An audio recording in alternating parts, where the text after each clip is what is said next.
Dear brothers and sisters, the Holy Church is now ending the 4th week of Lent, which is called the week of veneration of the Holy Cross.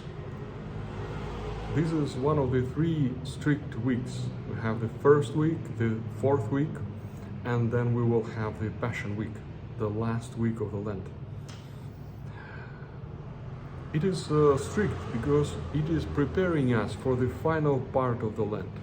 This part of the Lent will bring us right to the Golgotha. And the purpose of the Lent is for us to see with our spiritual eyes, to see the meaning of Golgotha and crucifixion, to penetrate into this mystery and to become together with Christ, renewed by the resurrection, and live in the new life with Christ, having the kingdom of heaven in us and having the old and mortal man mortified in us. Okay, this Pharaoh or Babylon, if you will, which is in every one of us, or even Leviathan, you can call it. Well, today I want to say about the practical distinction of the spirit of Babylon, which is all around us. Okay, we are living in Babylon. Okay, if you carry this thought with you, you will see that it's everywhere. It's omnipresent. Okay, if you go to a department store, you go to a movie theater. Okay, you just walk on the street, you have all these advertisements, you have all these modern buildings and elegant cars passing by. Well, you can just visually see Babylon, okay? This whole consumerism, okay? And let me just go step by step in identifying what I am talking about, because it's not only about this stuff which is intriguing our eyes. Okay, it's trying to pull our attention, attract our heart. Okay, not our eyes, our mind and heart towards these things which are being advertised or presented. Okay, and it's not only the stuff that we see. Okay, it's a lot of different things. Well, first of all, let's recall the prayer of Saint Ephraim the Syrian. The prayer of Saint Ephraim is we are asking the Lord to remove bad spirits, the spirit of idleness, of slothfulness, idle talking. All this ambition, will of power, and many other things. Okay, we're asking God to remove the spirit of these passions, and to grant to us instead a spirit of meekness, of humble-mindedness, of love. Okay, these good spirits, because what matters. Okay, unlike in some denominations, maybe Catholic and somewhere else, they are talking about you can do this, you cannot do this. Okay, you can do this. This is a big sin. This is a small sin. And okay, no, it's all about which spirit you're in. Are you in the Spirit of God? Okay, are you, or you are driven by false spirit? It's the spirit of Babylon. Okay. And now during this, the most holy time, in the middle of the Lent, it should become much more manifest for us. Even though that we live in this world, okay, we see it every day, but it has to become much more evident at this time. And I hope that you can feel it and you can remember it even after the Lent. Okay, that this spirit of Babylon is everywhere. Okay, it's not only in this stuff that I've described. It's also in the on YouTube, Telegram, Facebook, leave alone TV or some games, okay, that people are killing their time, wasting their lives in those virtual realities, okay. This spirit is also within our families and people that we communicate with, and eventually it is in us, in our values, in the way we live, way we think, the way we talk. So let us think deeply about this. To help us in this, let us recall Matthew chapter 5 verse 29. If your right eye makes you stumble, pluck it out and throw it away from you. And the same for your right hand, and the same for your leg. Okay, cut it out and throw it out. It is better for you to enter into life with one eye rather than to be thrown into Gehenna of fire with your whole body. What does this mean? Well, it's not just talking about temptation through eyes, okay, through sight. Not only, okay. The Holy Fathers, first of all, they are talking about relationship with people. That's strange. Well, you can imagine in those days, it was not like today. All this visual stuff is surrounding us, and everything is so interesting, and we are our attention, our heart, our mind are drawn by all these different things. No, in those days it was not as bad as today. Okay, it was regular people, they wouldn't see beautiful cars and all kinds of appliances and other stuff. Okay, that they would be enticed into buying. But the more dangerous thing was the people whom they communicate with. So the Holy Fathers explain that, for example, the eye is talking more about your friends whom you consult with when you make decisions. Maybe it's even your relatives. The hand is mainly your relatives whom you rely on. Okay, they are like your hands. You cannot do without them. Okay, they help you. They cook for you. Okay, they do stuff in your house. And the leg represents also some co-workers or some friends who help you also do some things, maybe fix something somewhere. Okay, now it's all done through platforms. Okay, which is also why we need to restrict AI influence on us and other technologies. Okay, but let's go step by step. Okay, we can see that everything that can pull us away from Christ, that can influence our life in such a way that we don't focus completely on Christ, on spiritual life. It's distracting us from prayer, from going to church, from spiritual life, from the ideas, from thinking through gospel, okay, through having values of the gospel. All these things, all these relationships, we need to cut. Well, we still are very reverent to our relatives. We love them. We have to love them. However, when it comes to harming our faith and the way we follow Christ, that's when we have to cut the relationship, or avoid, or have a distance, or don't trust, don't consult on those matters that are pertaining to faith in one way or another. Well, of course, if they need our help, they're elderly and we need to take care of them, we do have to take care of them, okay? Or it's small children, and of course you have responsibilities.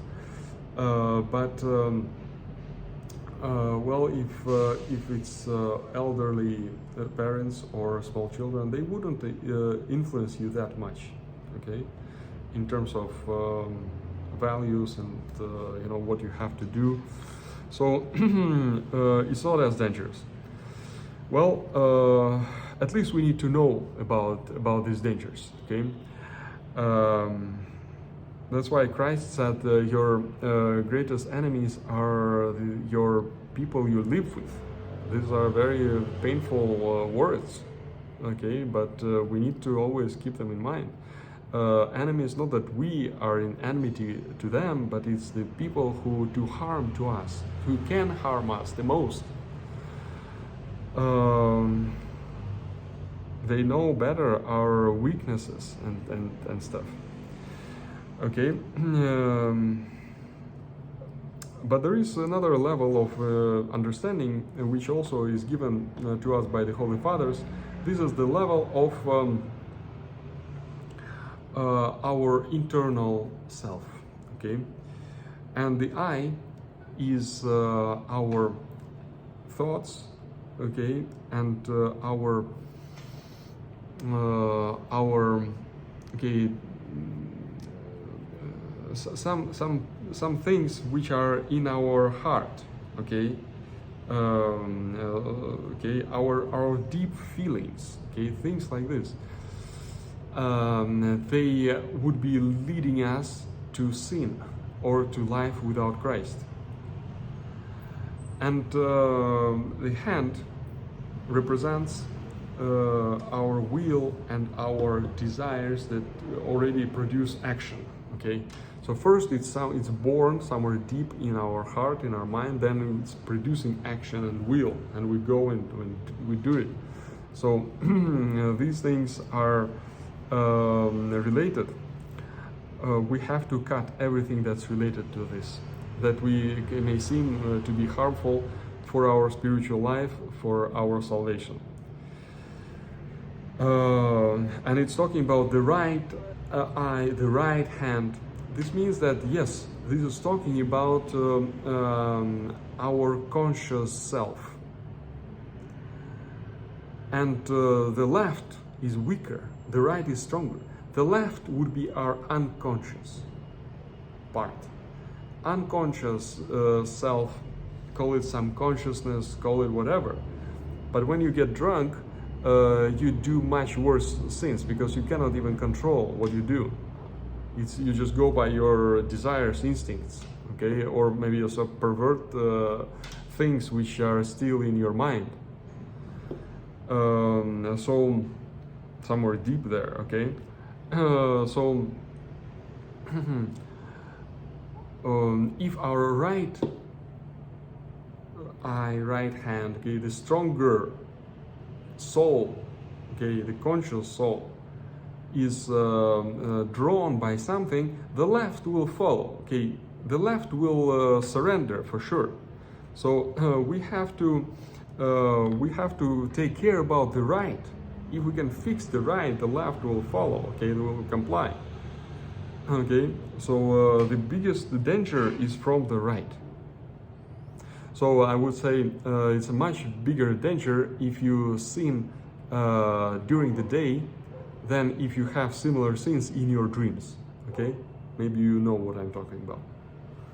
Okay, now that's also a sin, but it's not as big of a sin as if you do sins when you're awake, okay?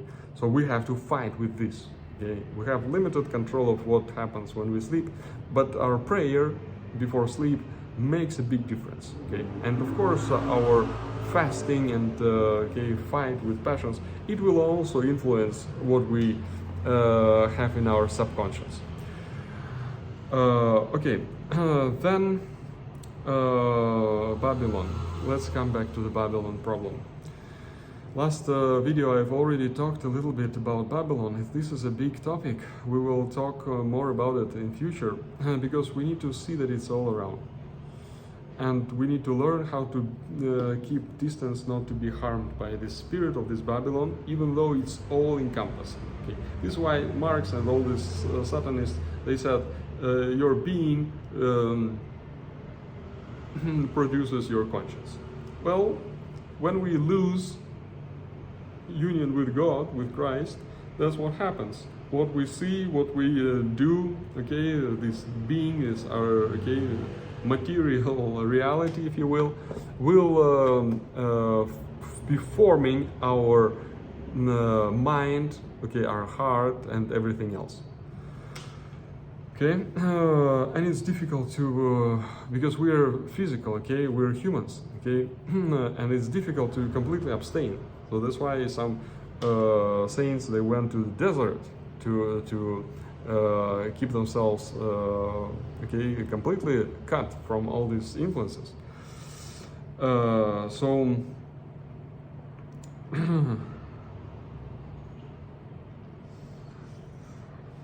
the Babylon is trying to bring heavens to earth. This is the main thing about Babylon, okay? And it's global, okay? It wants to pull everybody into it, and that's why they were building this tower, not to reach, okay, the heaven and to have union with heaven. No, to say that we are higher than heaven. We don't need heaven, okay? That okay, this is why they're building from top, not from bottom to top. They were, if we read the original carefully, they had the top in the heaven, and they were building towards the top. That means that they wanted to bring the heaven to this world.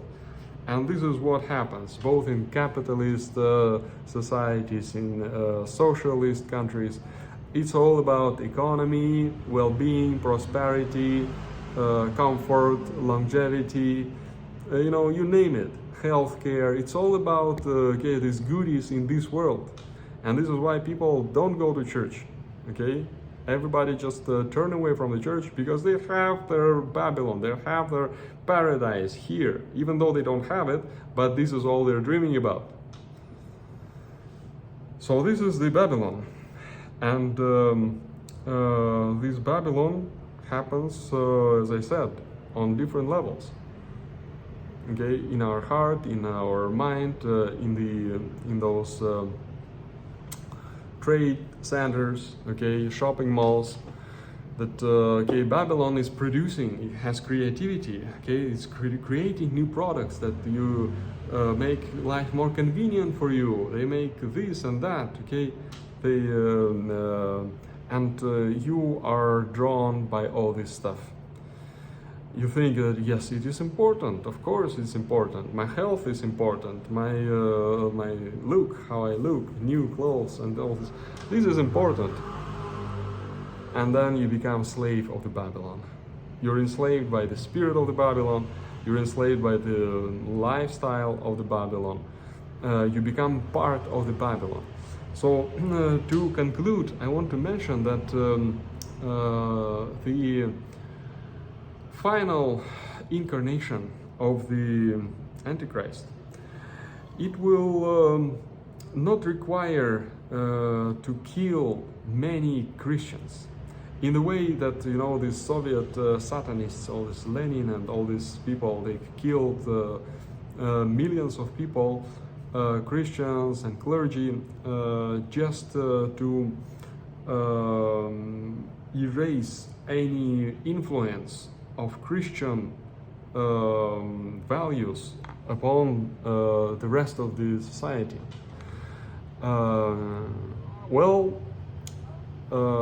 In the future, when the Antichrist would be coming, or some other ruler, or this great reset, or whatever, some program, some new agenda of Antichrist will be coming, it will not need to kill so many Christians. It might want to kill a lot of people, like we have now during these wars and the pandemics and everything else, but it won't need to kill too many Christians.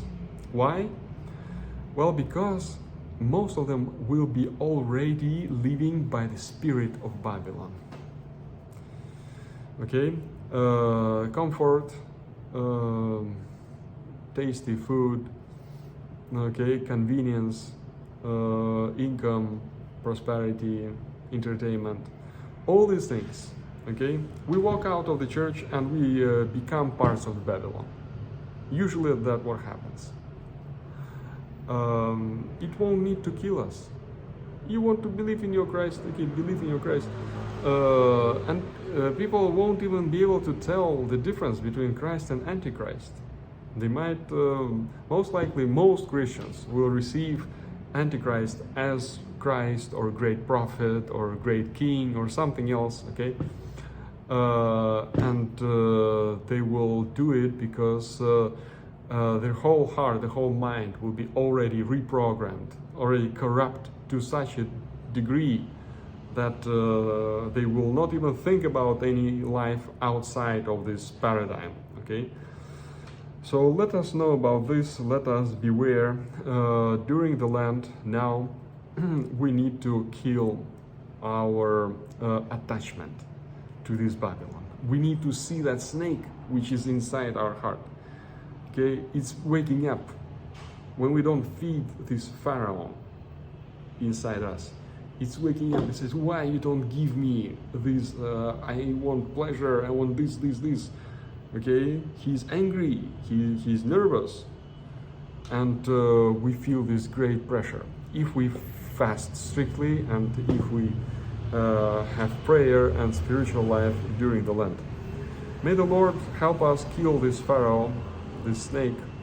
May He give us eagerness in on the path of the Lent, in prayer, in fasting, in doing spiritual work, in doing deeds of mercy, in working with our heart, and very important, to see the Babylon both inside and outside, and to cut any ties with that Babylon.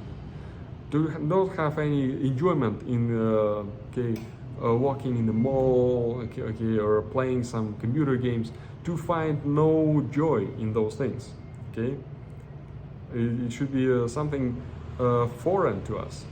Okay, no spiritual attachment, no feeling that, oh, it's so pleasant, but I cannot do it. Well, let's wait till the Lent is over. No, we need to see it's a domination. I don't want Babylon in my life forever at all. Okay, even when it's not fasting time, any time, I don't want to do anything, to have anything in common with the Babylon. Okay, may the Lord help us, protect us from the spirit of Mammon, give us joy, give us strength, give us wisdom, unite us to Himself and among each other through the Holy Eucharist and with the movement, breath of the Holy Spirit. Amen. God bless, brothers and sisters.